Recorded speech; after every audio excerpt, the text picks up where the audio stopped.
Hi, and welcome to English 1302, Week 10. We start our poetry unit, and more than most, for this unit, you really need to know the vocabulary words. So I've actually posted two separate, one PowerPoint and one handout that have those listed on there for you. They're not in the same order, but they do have the same definitions. I've also posted a PowerPoint called Appreciating Poetry. Over the years, I've taught poetry a lot, and I frequently hear students tell me, well, I just don't get it. I don't understand poetry. The truth is, you probably do. You probably get it better than you realize. But I can show you a few little tricks, a few hacks that will help you to realize that you're understanding it better than you think you are. And the hacks are really simple. Just read the poem carefully. Read it more than once. You really can't get any poem just by reading it one time. You have to read it 2 or 3 times. But I have chosen the shorter poems so that you'll have time to read them over multiple times. And most of the poems are, paragraph, half a page, maybe a full page. You also want to be sure to look up words you don't know and write those down, and then read it carefully. Read it thoughtfully. Read it from the point of view of the author. What is he trying to say? What is he saying versus what else could he be saying? What does this mean and what else could it mean? Poetry, the English language is just full of multiple meanings and understandings and vocabulary, and we just have a rich, colorful language, and the poetry is just fantastic. So I've also printed a poem for you called Dust If You Must, posted, not printed. I posted a poem for you called Dust If You Must by Rose Milligan. I'm going to read it for you now, just because it's so short and so simple, and I think you'll enjoy it. It goes, Dust If You Must by Rose Milligan. Dust if you must, but wouldn't it be better to paint a picture or write a letter, to bake a cake or plant a seed, to ponder the difference between thought and between want and need?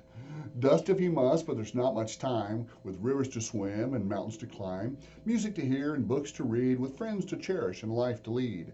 Dust if you must, but the world's out there, with the sun in your eyes and the wind in your hair, a flutter of snow and a shower of rain. This day will not come around again.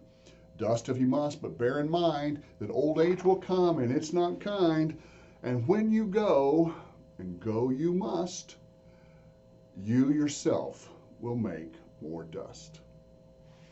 Yeah, I know, I like that poem. Okay, so just taking on its surface, it's a nice, cute little poem. She's saying, look, clean house if you feel like you need to, but gosh, there's so many better things out there in life.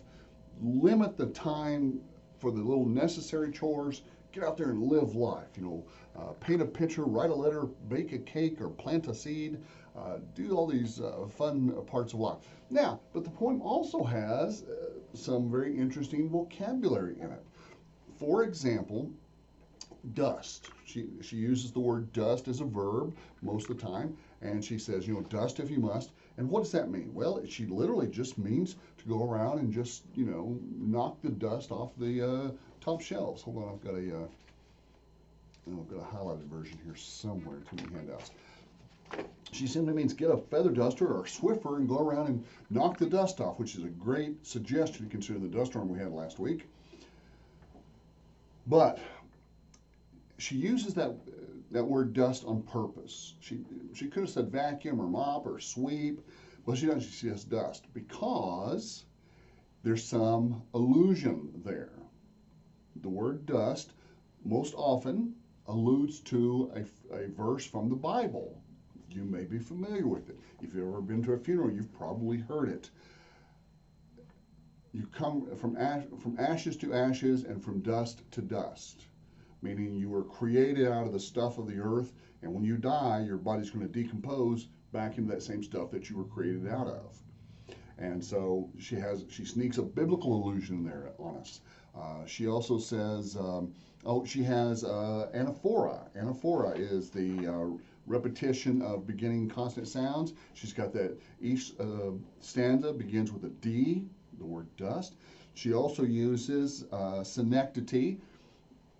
Instead of saying all chores or household chores or using a different household chores, she picks just one and let it represents the whole group of household chores, and that's called synecdoche, taking one thing out of another. That's on page 2 of your vocabulary list.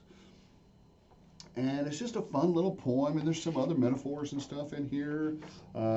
She's just asking you to think, yeah, you got to do laundry, you got to carry out the trash, but wouldn't it be better to write a friend to a letter, or call a friend, or just spend some time enjoying the beauty of nature.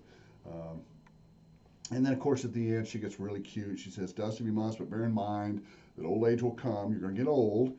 And when you die, and you have to die, then you yourself, your body's going to decompose down into more dust." So now, she's not saying that someone's going to come around and dust up after you, going to dust up your body fragments. No, not like that. But it's just a nice use of the word. There at the last line, it becomes a noun when you make more dust. Now, is all poetry just like that? No. If you had a chance to watch that video, that TED Talk on why I study poetry, he tells you poetry is used in a wide variety of circumstances by a wide variety of people to create a wide variety of ideas, and it's just ubiquitous. It's universal. Poetry, it just means so many things to so many people, and has for so long. We still have poetry today. We still write poetry. We still have poets.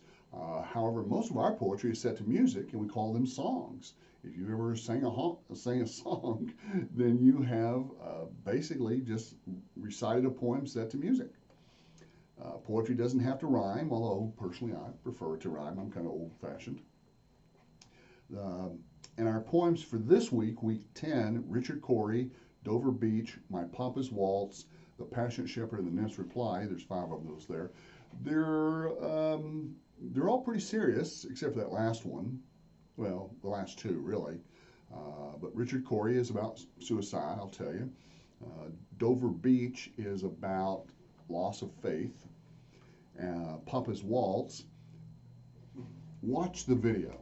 I'm going to post a YouTube video explaining Papa's Waltz, because when I first read the poem, Papa's Waltz by Theodore Roethke, I had the exact same experience that the guy in the video had.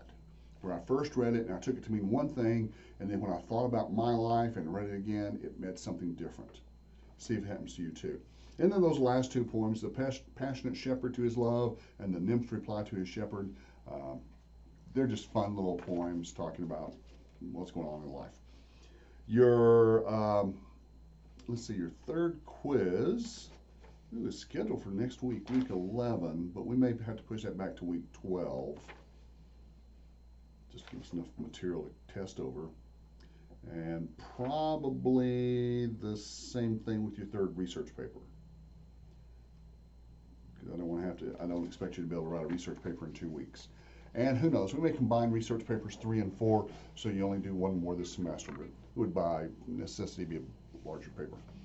All right, go forth, read, study, learn, and when you have questions, and you will have questions, drop me an email.